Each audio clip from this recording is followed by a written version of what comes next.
Jusqu'à 9h, Good Morning Business.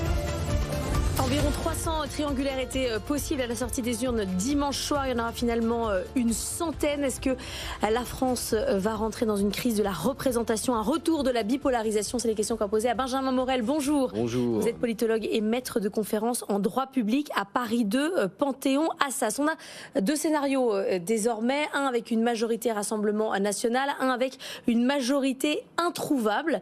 Dans le cas de la majorité introuvable, on n'arrive pas à s'organiser. On disait il y a quelques instants avec Jean-Marc Daniel, on peut voter le budget prolongé de mois en mois. C'est possible. Alors, il y a ce qu'on appelle dans la Constitution de la Ve République l'article 47 et les ordonnances de l'article 47. Souvenez-vous, quand on débattait de la réforme des retraites, on a parlé en fait de son petit frère, le 47-1, qui est là pour les PLFSS, dont on pourrait également avoir besoin, parce qu'on parle du budget de l'État, oui. Il y a également le budget de la Sécu. Et cet article-là permet d'appliquer le projet de loi du gouvernement par ordonnance le temps que le budget soit voté. Mais attention, s'il est rejeté, on tombe dans l'inconnu. Parce que si jamais il est rejeté, eh bien, il n'existe plus, votre projet de loi budgétaire. Donc, malgré tout, il peut y avoir un risque qu'un projet de loi qui serait rejeté plusieurs fois de suite, eh bien, ne puisse pas être appliqué par les voies de l'ordonnance de l'article 47. Et là, en effet, ça devient beaucoup plus compliqué. Pour l'instant, on n'a jamais essayé. C'est ça la question avec les institutions françaises, parce qu'on compare sans arrêt avec l'Italie, avec la Belgique, mais nous, nos institutions ne sont pas faites, pas prévues pour l'instabilité, pour l'ingouvernabilité. On peut faire comme ça des mois, des semaines sans gouvernement ? Alors, elles sont faites en fait pour gérer des majorités relatives. Le paradoxe, c'est que la situation de 2022 à 2024, elle était tout à fait celle envisagée par Michel Debré et par le général de Gaulle. Parce qu'on a l'habitude de majorités pléthoriques. Et on dit la Ve République, c'est cette république présidentielle avec des majorités absolues. Oui, mais ça, c'est pas vrai avant 1962. Et le mode de scrutin majoritaire à deux tours, c'était le mode de scrutin de la Troisième République. Il donnait pas de majorité absolue à l'époque. Donc, nos institutions sont réellement faites pour ça. Le 49 alinéa 3, il n'est pas créé d'ailleurs par Debré et de Gaulle, il est créé par Fimelin et Mollet. C'est l'ancien président du Conseil de la 4e République qui se pose la question de quoi j'aurais eu besoin, moi, pour gouverner sous la 4e. Donc ça, on savait gérer. En revanche, l'absence totale de majorité, ça, c'est plus compliqué. Ça veut dire que, tout d'un coup, n'importe quel Premier ministre risquerait de tomber sous le coup d'une motion de censure parce qu'il trouverait, quoi qu'il arrive, 289 députés contre lui.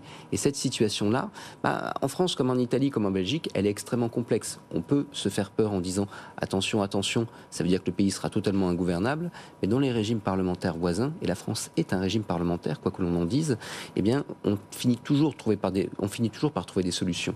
Grande coalition, union nationale, gouvernement technique. Les idées qui tournent depuis 2 semaines, oui. Ce sont des idées qui sont très communes chez nos voisins, pas parce que c'est dans leur culture politique, mais parce qu'à un moment, ils ont eu le choix.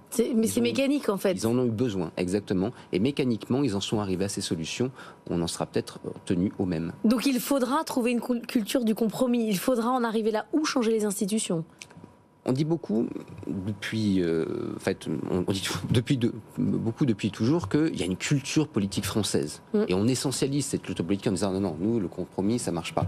Lisez des auteurs de la fin de la Troisième République. Ils disent le présidentialisme, c'est pas dans la culture française. On est un vieux pays parlementariste. Vous savez, un président fort, c'est pas pour nous. Les institutions font la culture politique. Il n'y a pas d'essence, il n'y a pas de culture qui ferait que tout d'un coup, on en serait incapable. On l'a fait sous les 4e et 3e Républiques, le compromis. Tout bêtement parce qu'on en avait besoin. Nos voisins qui ont la proportionnelle, notamment, sont contraints de construire des coalitions parce que sans ça, il n'y a pas de gouvernement et ils ne peuvent pas laisser le pays sombrer. Donc demain, pour les mêmes raisons, on sera contraint à des gouvernements techniques, à des grandes coalitions, parce qu'on n'aura pas le choix. Ça veut rien dire, en fait, la culture politique. Comme on dit aujourd'hui que notre Assemblée nationale, elle est bordélisée, devenue violente, alors qu'en fait, ça a déjà existé, ça a déjà été le cas. Écoutez, je viens d'écrire un livre sur l'histoire du Parlement. Vous avez sous la Révolution des têtes qui sont envoyées au bout des pics à l'Assemblée nationale. Vous avez des insultes qui fusent sous la Troisième République. Le dernier duel, il date des années 1960 entre 2 parlementaires, dont Gaston Defferre. Vous avez une bombe à clous qui a explosé, celle de Vaillant, anarchiste, à la fin du 19e siècle. Donc il s'est passé des choses à l'Assemblée nationale. Je ne suis pas en train de vous dire que tout ce qui a été fait depuis 2 ans est bien. Je ne suis pas en train de vous dire qu'il n'y a pas eu des débordements. Ceux-ci ne sont pas tout à fait nouveaux. La culture politique, là aussi, c'est fait d'institutions et puis d'individus. Vous disiez, on reste un un système parlementaire. Parfois, on parle trop de présidentialisation. Dans le cas de la cohabitation, Marine Le Pen a remis les pieds dans le plat en disant que le président ne serait qu'un simple, même pas un exécutant. Il s'occuperait a priori que des chrysanthèmes. C'est ça son rôle dans la cohabitation, ou c'est plus défini que cela? Alors, c'est très peu défini, mais c'est un rapport de force. En effet, le président de la Ve République, il n'a que des pouvoirs d'exception, dissoudre l'Assemblée. Vous ne le faites pas tous les 4 matins, preuve en est. L'article 16, ça non plus, il vaut mieux pas le faire tous les 4 matins, les pleins pouvoirs. Donc, à part ces pouvoirs d'exception, eh bien, le président a très peu de pouvoirs. On parle beaucoup d'un domaine réservé. Le domaine réservé, c'est une idée qu'a Jacques Chaban-Delmas, à l'époque président de l'Assemblée, pour calmer les députés UNR au congrès de l'UNR de 1961. Ça n'existe pas dans la Constitution.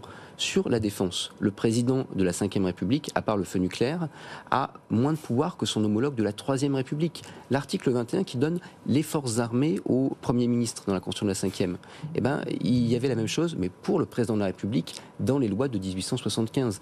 Donc, vous voyez que le président, en fait, a très peu de pouvoir pour gouverner, mais il a 2 avantages, il a 2 choses dans sa besace.